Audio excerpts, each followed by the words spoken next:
Hey everybody, Dr. Scott Keller from Synergy Chiropractic. We're going to continue on some core work, but we're going to start integrating some scapular and scapulothoracic stability as well. So this week we're going to use pull-up bars, and most of us probably know, unless you're new to the CrossFit world, what a hollow position means, okay? So the hollow position is essentially when you're hanging from the bar, bracing that core like we've been talking about for the last few weeks or month or so, where your rib cage is down, you're tight in your core throughout, so you're not hyperflexing, you're not hyperextending. We're going to maintain that position in our core while we're hanging from the bar, okay?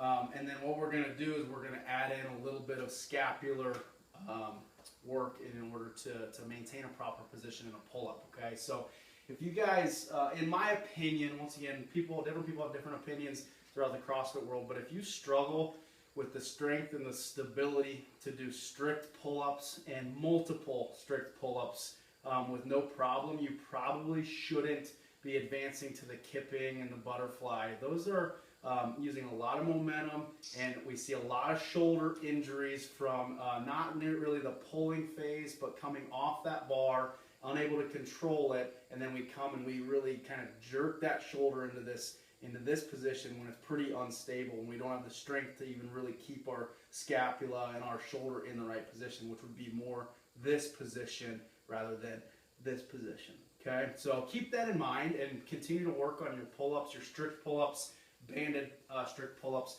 and get a lot of good strength. And this is a good drill to start doing as well if you struggle in that area. And if you're advanced into the butterfly and the kipping, once again, still super important to work on this type of drill. Good mobility to work on with this today would be some good lat and pec release work. So whether that be foam roll, lacrosse ball, and then the lat and pec stretches as well. So really, we need a good balance of mobility in our shoulder. We don't want a hypermobile shoulder, so it's all over the place. But we definitely do not want to be so tight that we can't get our shoulder into a correct position.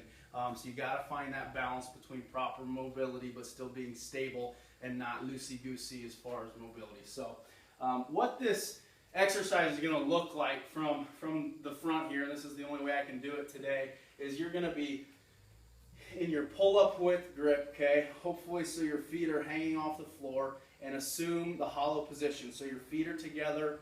And instead of, if I would just dead hang here, you guys can see kind of how my ribs want a tendency for me, because the tightness in my shoulders, to kind of flare my ribs out like this. So I want to brace my core, push my rib cage down, just like that. Okay, so I'm not, I don't want to see this this C shape. I don't want to overly flex. I just want to go from here to braced and stable in my core there. So I'm going to just work on holding that for maybe a 10-second count, okay? And then we're going to add in the scapular motion too. So all you're going to do here is think about this as from a dead hang. We don't really want to get in this position when we're in the middle of a bunch of pull-ups. Like I said, pretty prone to injury in that position. What you want to do is maintain that stable core, and then I just want a little bit of a pull, just like that with your scaps, okay? So if you notice, I am not, my goal here is to not bend and pull with my elbows, my biceps, okay? I want to try to keep my arms straight and locked out, and I want all scapular motion, okay? So from the back, it's going to look like this. So hang, brace with the core, get that hollow, and then pull. Hold for 5 seconds, relax, and pull.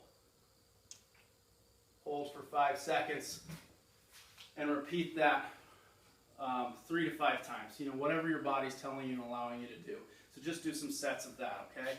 So from the side, it's going to look like that, okay? So braced core down and pulling down like that, relaxing and pulling, okay? So I can't reiterate, once again, just to kind of start from the bottom, brace the core, scapular, or some people call it lat, contraction there, and that's fine. So really just maintain that. Be sure your head's in a good position too, so we don't want to get really pokey with our chin like this. A lot of people, when they do pull-ups, A really bad habit to get in is to pull with your chin in this position. You're just doing some bad things for your neck, also for your shoulders. So maintain that chin in a neutral position, so your spine's in a neutral position, your core is tight as you pull through that motion, okay? All right, so brace, core, pull, hold for 5 seconds, do 3 to 5 sets of that, or as many as you can in the time allotted in class, all right? So hopefully this helps some of you guys out with your pull-up technique involving that core as well. If you have questions, Scott@synergylincoln.com. Just shoot me an email. See you later.